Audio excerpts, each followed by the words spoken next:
સુરત શહેરમાં જાણે પોલીસનો ડર ગુનેગારો પર રહ્યો જ નથી। લુખ્ખા તત્વો બિંદાસ્ત આતંક મચાવી સામાન્ય લોકોને બાનમાં લેતા હોય તેવી ઘટનાઓ પ્રકાશમાં આવી રહી છે। પુણા વિસ્તારમાં લુખ્ખા તત્વોનો આતંક સામે આવ્યો છે। કાર ડેકોરમાં સ્પેરપાર્ટ્સ નાખવા આવેલા લોકો સાથે રકઝક થતા હુમલો કરવામાં આવ્યો હતો। આ સમગ્ર ઘટના સીસીટીવીમાં કેદ થઈ જવા પામી છે। ટોળા દ્વારા માર મરાતા પિતા પુત્ર લોહી લુહાણ થયા હતા। અરવિંદ વાઘમાસી અને તેના મળતિયા દ્વારા હુમલો કરવામાં આવ્યો હતો।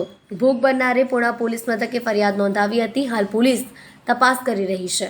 હું મારા ભાઈને કાલે મારા ભાઈની દુકાન જે પરતપાટી ખાતે આવેલ અભિલાષા હાઇટમાં કમલકાર ડેકોરના નામે દુકાન ધરાવે છે। ત્યાં કાલે એક કસ્ટમર આવેલો કે એણે કીધું મારી ગાડીમાં થોડું કંઈ કામ કરાવવાનું છે, કામ માટે કોઈ વસ્તુ મંગાવેલી હતી પણ ત્યારે હાજર ન હતી। તો એમને કીધું કે થોડો સમય રાહ જુઓ અથવા તો તમે કાલે આવજો। છતાં એ કસ્ટમરે જીદ કરી હું આજે કામ કરાવીને અને લગાવીને જ જઈશ। છતાં પણ મારા ભાઈએ થોડીક પ્રયાસ કરી અને એને વસ્તુ શોધી આપી, વસ્તુ લગાવી આપી। લગાવ્યા બાદ એ વ્યક્તિએ અમારી દુકાનનો બહારનો વિડીયો ઉતારતા હતા। અમારા સ્ટાફે એને અટકાવ્યો કે ખુદ તમારું કામ થઈ ગયું, વિડીયો શું કામ તમે બનાવો છો?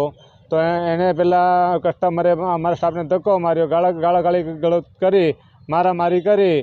એ સંદર્ભમાં પછી એ કસ્ટમરે મારી દુકાને 15થી 20 લુખ્ખા તત્વોને બોલાવી મારા ભાઈઓને જીવલેણ હુમલો કરી, હાથથી, કડાથી, બેલ્ટથી માર મારી અને જીવલેણ ઈજાઓ પહોંચાડી છે। ગંભીર ઈજાઓ પહોંચી છે। હાલમાં મારો ભાઈ